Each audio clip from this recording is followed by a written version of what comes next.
enxergar a vida de uma maneira diferente, seja produzindo ou seja observando, vivenciando, ela é mais saudável, né? Então, porque só trabalhar e comer e dormir, não, aí dá doença mesmo, né?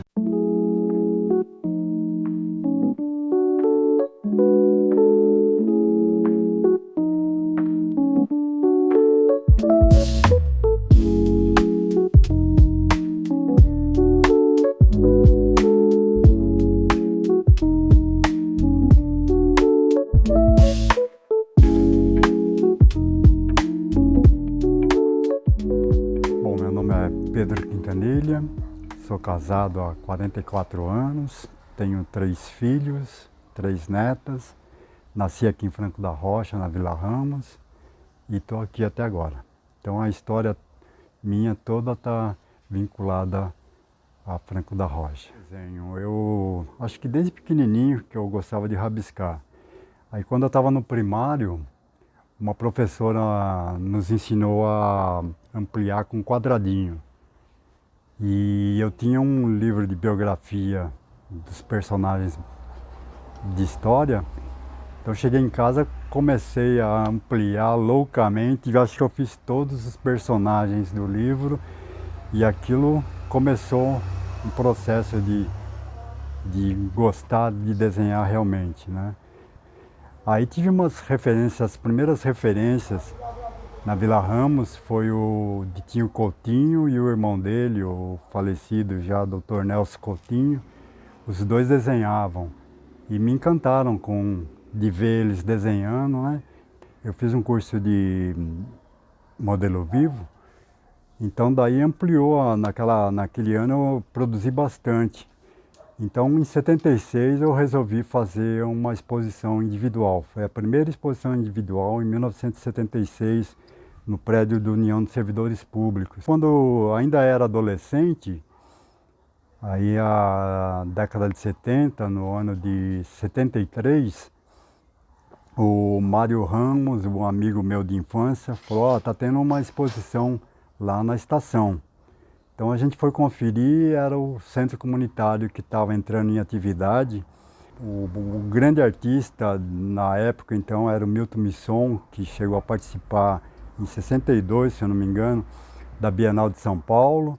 Então era o Milton Misson, o professor José Parada, o Eduardo Saites da Niquem, o Nonato Mililo, Pompilinho Alves. Então esse pessoal montou o Salão de Arte de Franco da Rocha. Aí foi já propiciado porque começou as atividades no centro comunitário. Na época era o senhor Ângelo Seleguin, né? Então, aliás, o centro comunitário que abriu a oportunidade para a gente, né? Aí eu participei das 3 edições do Salão de Arte de Franco da Rocha, tem até o certificado. Foi em 73, 74 e 75. O centro comunitário, vou falar dele porque da importância dele. Então ali começaram assim a surgir os primeiros movimentos culturais, né? O pessoal interessado em cultura. Então foi formado um grupo de teatro, que era o Tesseco, teve festival de música estudantil, aí tinha o salão, né? A dona Raimunda, que elaborava a Semana do Folclore. Então criou a primeira turminha assim que acabaram fazendo história em Franco. O pessoal que se juntou lá, todos de alguma maneira colaboraram para a evolução da cidade, né? Franco da Rocha, que tinha pouca arrecadação, porque o centro era o Juqueri, que não pagava imposto, né? Então não tinha imposto. O comércio era fraco e, por outro lado, muitos problemas a serem resolvidos. Com verba escassa, aí a cultura era a última a ser lembrada, então não tinha verba nenhuma. Depois foi melhorando, um pouquinho de verba que entrou, começou a entrar para a cultura, foi investido na formação da banda marcial, o maestro Jairo Farias, né? que acabou tendo bons resultados. Teve alguns músicos que saíram a partir dessa iniciativa, levou o nome de Franco da Rocha para as outras cidades, que quebrou um pouquinho aquele estigma de loucura, né? Até que, por conta da política e a cultura, teve muito isso aqui em Franco, de acordo com a política cultural que o prefeito colocava na cidade. Então, quando o seu Ângelo saiu, trocou o prefeito, a gente foi expulso do centro comunitário. Tiraram toda a aparelhagem, colocaram na rua, tudo. Então a gente ficou órfão, né? Até que, por conta disso, nós fizemos, tinha eu, o Nego, o Rafael, que eram os artistas da hora ali, nós fizemos uma exposição de protesto no terreno que hoje é a igreja Jesus Cristo crucificado, ressuscitado, né? Era um terreno vazio ali do lado da delegacia. Nós recolhemos as obras com a turma, tinha um mestre que era o seu Antanas Navicas e outras pessoas e montamos ali. Então de dia a gente montava, à noite a gente recolhia e ficava na barraca ali montado. Então teve a participação dos estudantes do Befama, do Cambiá, que foram lá ver a exposição tudo. Foi um protesto, né? Mas depois miou. A gente teve uma temporada assim de silêncio. A dificuldade era essa, que não tinha apoio. Tinha comerciante que ajudava. O Eduardo da Niquem, por já gostar do negócio, ele sempre colaborou conosco. Então, ele financiava a tinta. Mas tinha que correr atrás de patrocínio, né? E tudo que a gente ia fazer, tinha que fazer por conta, voluntariamente.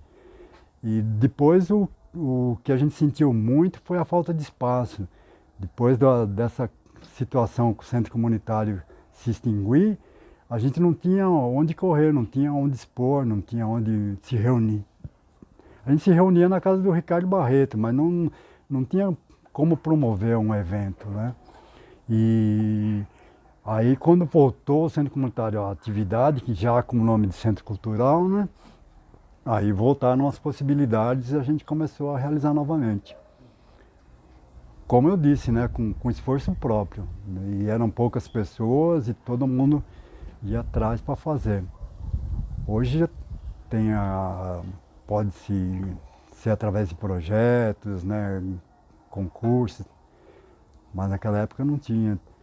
Até que foi melhorando a situação. Mudou a prefeitura, foi reaberto o centro comunitário. Já tínhamos espaço novamente, então isso estimulou, né? E o melhor da história é que lá no centro comunitário tinha o pessoal da prefeitura que trabalhava e o André Arruda foi chamado para trabalhar lá. O André já começou a articular as coisas lá, começou a dar as aulas dele de teatro e num belo dia ele me convidou, chamou eu e o Ranulfo e fez a proposta de montar o Inverno Cultural. Teve uma exposição individual, coletiva, no Cine Marajá. No comando foi o Fábio Campanhola. Fábio Campanhola, que surgiu em 1990. Eu e o Joacir, nós fizemos um painel no pontilhão do Juqueri, do viaduto. Foi considerado o primeiro grafite da cidade, né? Então a gente estava fazendo lá, apareceu o Fábio e o Douglas Scott. Eram moleques ainda, uma pastinha do lado com os desenhos, e a gente gostou tudo. E daí eles curtiram a ideia e começaram a grafitar também. Aí iniciou um processo já aí, né? Com o Inverno Cultural, abriu a possibilidade desse pessoal estar expondo as obras. E não só os dois, mas aí surgiram várias pessoas, né? O Mohamed Baker, o Newton Dias, o José da Aparecida, né? Adilson da Aparecida, que hoje tem uma escola de arte em Franco. E durante os 10 anos de Inverno Cultural, tinha os eventos de palco, que era coordenado pelo André e pelo Ranulfo, tinha teatro, música, dança e as exposições e a exposição de artes plásticas coletiva, né? Então era a oportunidade no meio do ano do Inverno Cultural, e na semana do município a gente repetia a dose e fazia outra exposição para comemorar a data de aniversário do município. Durante os 10 anos que se passaram, a gente conseguia pelo menos fazer 2 grandes exposições aqui em Franco, né? Hoje tem o circo lá no parque, que tem aulas de circo, tem várias outras opções, né, para a rapaziada. Mas teve um tempo de muita escassez aqui em Franco, era difícil. O trabalho todo era voluntário, né? No Inverno Cultural, a gente tinha o espaço e mais nada. Então saía eu e o André atrás dos amigos comerciantes para doação. Então era uma placa de madeirite que a gente trazia nas costas, uma lata de tinta. Aí foi quando eu conheci a Fábio, ajudando a pintar painel lá, então a gente tinha que se virar.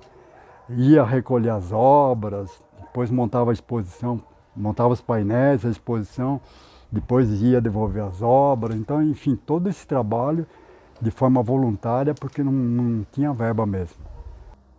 Daí dentro do centro comunitário, com outras pessoas chegando, a Fábia, o Roger o André, daí começaram a surgir os grupos, né, de cultura e desenvolver teatro e os movimentos culturais. Então isso daí foi, até hoje, é o que tem sustentado essa parte cultural da cidade, né? A primeira exposição que eu fiz aqui em Franco da Rocha, como eu sempre sonhei, com direito a catálogo, a visitação das escolas com monitoria, foi graças ao Oxe, graças ao Girandolá, graças ao Roger que fez o projeto. E a gente conseguiu então emplacar o projeto e montar, depois de divulgação pelo jornal, mês a mês, cada mês, colocando um artista na contracapa e depois juntando esse pessoal e fazendo uma exposição que ficou maravilhosa. Teve milhares de pessoas que vieram ver, né? Então, para mim, foi uma grande realização. Quando o Kiko entrou na administração, aí a aproximação com o poder público foi maior. A Tayana, como secretária, chamou, primeiro dia, primeira reunião, ela chamou todos os artistas para saber das necessidades. Inclusive, o principal pedido nosso foi que se valorizasse a cultura local, que não se contratasse artistas de fora, mas que se valorizasse o que a gente tinha aqui. Aí ela entendeu e desenvolveu uma cultura voltada para o município, né? Então eu fiz a minha individual ali na Casa de Cultura, e depois vieram outros artistas expondo, todo mês tinha um artista expondo, já com uma verba para auxiliar na montagem, ganhar um pouquinho, então estava bem diferente as coisas. O que eu costumo dizer é que Franco da Rocha tem 2 grandes tesouros, né? Tem o Parque Estadual do Juqueri e tem o acervo do Museu Osório César. São 8.000 obras. E eu conheci o museu lá quando a Heloísa Ferraz inaugurou o museu, então foi o Museu Osório César, e eu fui lá ver. Daí fiquei apaixonado pelas obras, era totalmente diferente o trabalho dos pacientes, né? Estavam ali no Juqueri. Depois no ateliê, conheci o Birajara Ferreira, né? O Bira, e seu Valeriano, seu Otaviano, e, enfim, seu Almir Dávila, vários artistas que trabalhavam ali, a Cidinha. E também por conta da política cultural, foi conseguida uma verba para restaurar a casa do Dr. Franco da Rocha e finalmente transformar ele no Museu de Arte Osório César, que a gente pode ver hoje.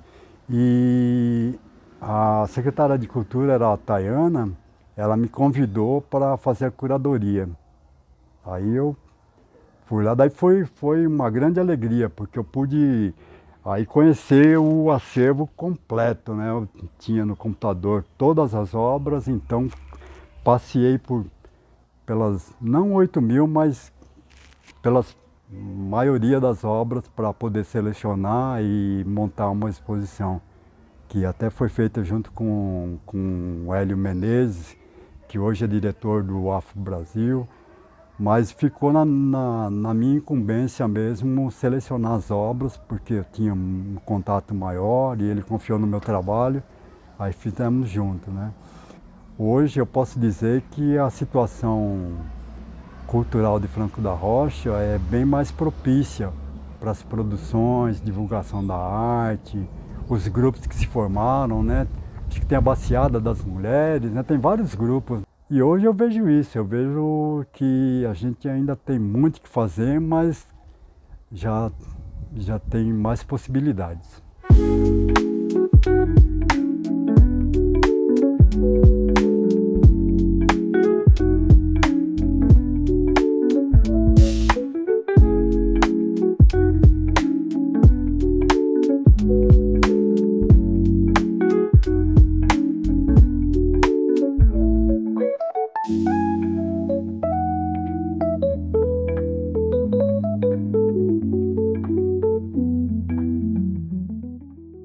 Eu te agradeço muito, você tem uma importância muito grande na minha trajetória, que eu também te conheci, eu era adolescente, né, também queria fazer coisa, sabia muito bem, fazia teatro, mas também estava ali metida, né, precisa pintar painel. Eu lembro de você. Embrulhar os quadros, os quadros. É. Então você sempre foi uma grande inspiração. E eu agradeço, fico feliz de poder ter. Para muitas pessoas, e aí não falo não só da minha geração, né, que é a minha geração, do Fábio, do Douglas, mas acho que para as gerações seguintes também, assim, você é uma grande inspiração mesmo. Da mesma forma que, como eu admiro o Ranulfo, para mim sempre o Ranulfo foi uma inspiração, motivo de inspiração. Admiro muito ele, né? Então, porque as pessoas que faziam arte na cidade, né? É isso que se hoje a gente tem tido acesso e oportunidade de trabalhar com arte e cultura, a gente deve muito a vocês. Não, que começaram lá na... Você vê que cada um faz uma parte, cada um faz uma parte, né? Porque que nem lá atrás o professor Zé Parada e o Milton, eles começaram lá e nos estimularam, né? Então em cada um na sua época tem a oportunidade de fazer.